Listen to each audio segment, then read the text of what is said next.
یه پیکان بد مسا رفیق بریم بالا خدا رفتیم کجا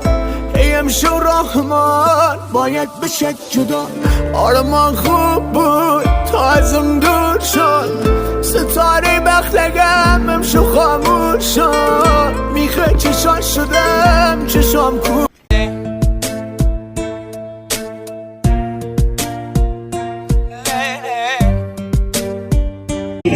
همون یه سالگی لاتاری یه سری پس آمدیم چی بخالی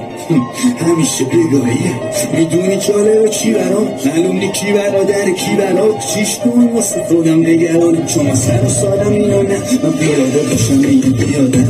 دافعی یه چیزی دارم زندگی میکنم ساده وسط هر چی تو جیب من